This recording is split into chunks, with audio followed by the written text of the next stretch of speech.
దర్శి నియోజకవర్గంలో betting ముఠాలను వదిలిపెట్టబోమని DSP Lakshminarayana హెచ్చరించారు. ఈ సందర్భంగా దర్శిలోని సిఐ కార్యాలయంలో ఆయన మీడియాతో మాట్లాడుతూ డబ్బు ఆశ చూపి బెట్టింగ్ రొంపులోకి యువతను దింపుతున్న వారిపై కఠిన చర్యలు తీసుకుంటామని చెప్పారు. ఇప్పటికే నలుగురిని అదుపులోకి తీసుకున్నామని, దర్యాప్తు ముమ్మరం చేస్తున్నట్లు తెలిపారు.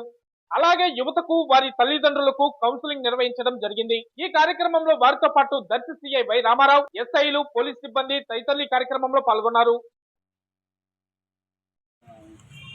మీకు తెలిసిందే, మేము ఈ మధ్యన దర్శిలో ఒక క్రికెట్ బెట్టింగ్ గ్యాంగ్ను పట్టుకోవడం జరిగింది.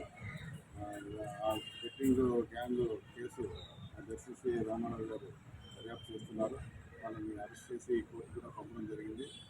చట్ట ప్రకారం మేము వాళ్ళని ఈరోజు అరెస్ట్ చేసి కోర్టు రిమాండ్ పెట్టిన నలుగురిని మేము ఈరోజు పోలీస్ కస్టడీ కూడా తీసుకోవడం జరిగింది. ఈరోజు పోలీస్ కస్టడీలో వాళ్ళని విచారణ చేస్తున్నాం. ఎవరెవరు గ్యాంగ్లో ఉన్నారు, మొత్తం ఎంతమంది కలిసి ఎక్కడెక్కడ సపోర్ట్ చేస్తున్నారు, ఏ ఊర్లో ఉన్నాయి వారి గ్యాంగ్ మూలాలు, వాళ్ళ పైన ఇంకా వాళ్ళకి సపోర్ట్గా చేస్తున్న గ్యాంగ్లు ఎక్కడెక్కడ ఉన్నాయనేది వెలికి తీయడం కోసం వాళ్ళని పోలీస్ కస్టడీకి ఈరోజు తీసుకోవడం జరిగింది.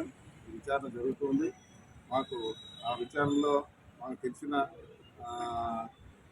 విషయాల ప్రకారం మాకు ఈ లోకల్గా ఈ దర్శిలో కూడా కొంతమంది అమాయకంగా ఆశపడి వాళ్ళకి కొంతమంది కొద్ది అమౌంట్ 50,000, 60,000 అట్లా అమౌంట్ వాళ్ళకి వేసి కొద్దిగా క్రికెట్ బెట్టింగ్లో పాల్గొని నష్టపోయినారు, విక్టిమ్స్ అయినారని మాకు ఆ విచారణలో వాళ్ళ దగ్గర ఉన్న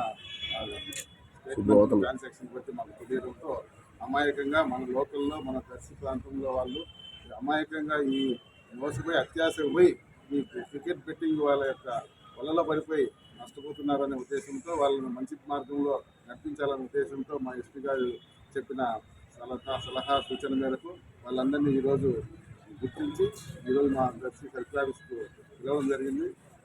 ఆ విధంగా మన దర్శి మండలంలో ఉన్న చుట్టుపక్కల మండలాల్లో ఉన్న ఒక 8 మందిని